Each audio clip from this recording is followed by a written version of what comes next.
The Bradford Bypass will be a new 4-lane freeway connecting Highway 400 in Simcoe County and Highway 404 in York Region. Communities in this area have been asking governments for years and decades for a solution to the worsening traffic congestion.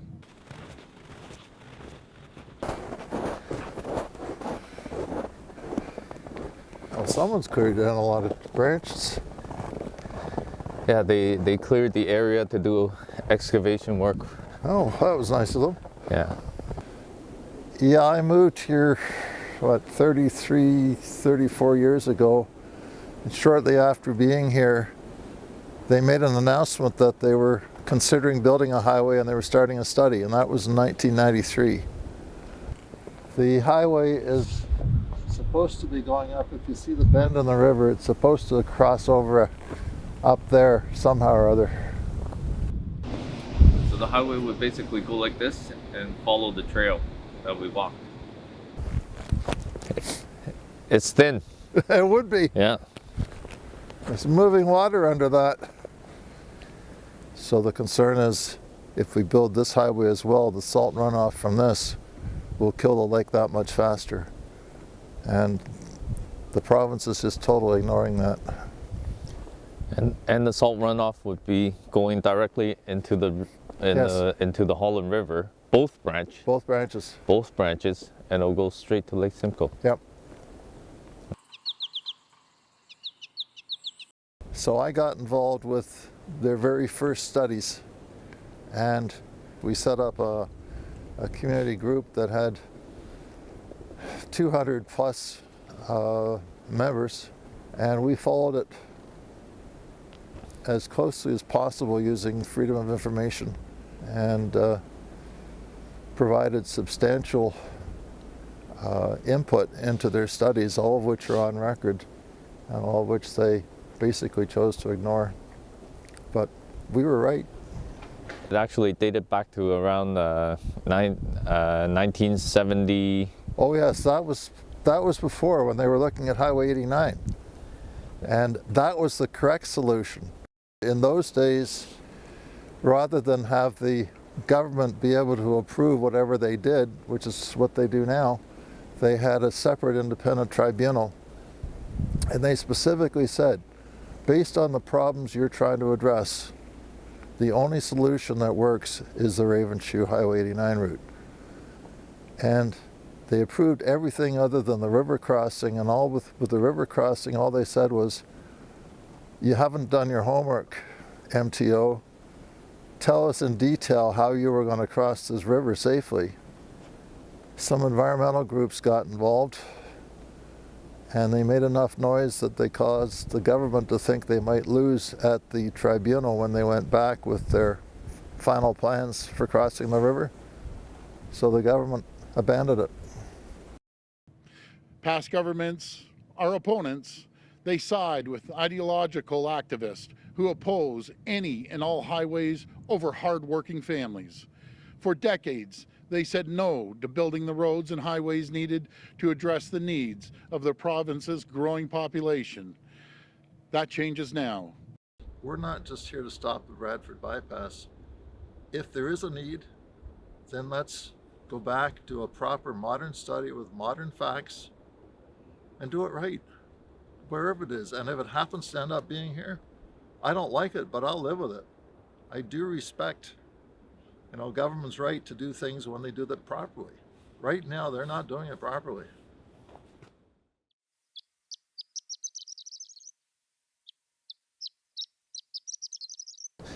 They said any work that would be done, they would return the property to its original way. Obviously, it's not. So, but at the same time, I believe their work is not done here. Yeah, they still have to come back because the ground froze up and they weren't able to continue on. But then look at it. It's trees. How do you turn it back? If they're going to build a highway here, this is what's going to happen. They're going to take everything out, plow everything down, and it's not never going to come back again, right? Not the same. That's how I feel. It needs to happen. This highway, Bradford Bypass, is 11 kilometers south of Ravenshoe. So anyone that wants to go from Keswick or Brecon to Barrie or Innisfil has to come south 11 kilometers, cross over at Queensville Side Road, and then go north 11 kilometers. If it was Ravenshoe, they'd be right there. And so the farmers are saying that's what needs to happen no matter what, and I agree. So if you had a Ravenshoe and you had something south of Newmarket where you don't have all the salt problems and all the wetland problems, you'd have a really good solution. But like you said, I personally, I'm not opposed to highways. I drive on the highway every day, but if you're going to put in the highway, especially that close to where I'm living, I think you should do it correctly, and then this way you can, and if it comes down to that, then yeah, put it in the highway, right? Right. So. Well, I think the simple answer here is, as much as they'll tell you all the studies they're doing, the one study they're refusing to do, which is the fundamental study, and that is to look at alternatives. I can tell you, we have consulted broadly with those who will be most impacted by this project, and they're in full support of its construction. Well, what's it like dealing with MTO? I mean, you've been sitting here now for over 2 years on notice that you could lose everything here. Well, you really don't know. I haven't really been dealing much with the MTO, because at first they sent me a letter that requested permission to enter my property so that they can do the work that is required. And when I refused to give the permission as requested, they sent me a letter saying that they don't require my permission, basically, right? Because when the government has to do their work, they don't need permission. They can just do it, right? Basically, anything that needs to be done at my house, do I do it, or do I just wait? Right. That's what my circumstance is now. So life is in a limbo. Yeah, they've had you on hold for 2 years with respect to what to do about your house. Yes. That's atrocious.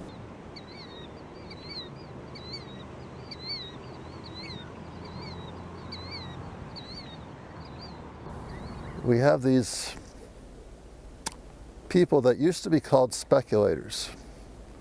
And when I was younger, we even had anti-speculation taxes, and speculators were bad. Now things have changed. They're no longer speculators, they're now known as developers. And following the designation of this route, virtually all this property has been purchased by developers. And I can't say for sure that's the reason, but certainly when I read the Toronto Star and I listen to others, we do know that the developers are a very, very, very strong lobby.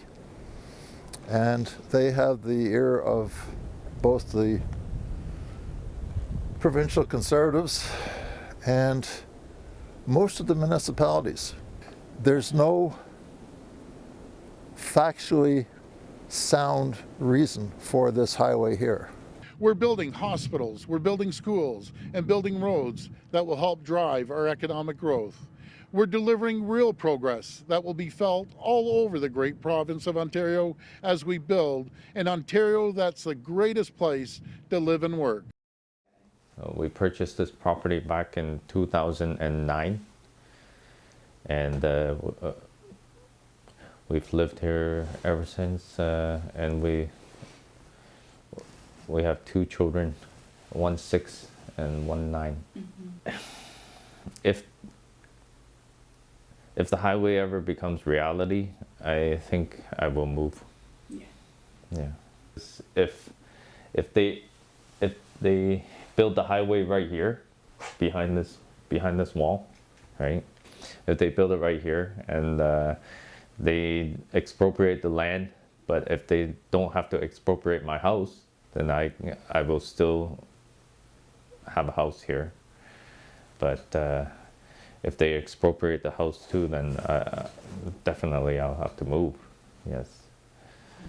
So.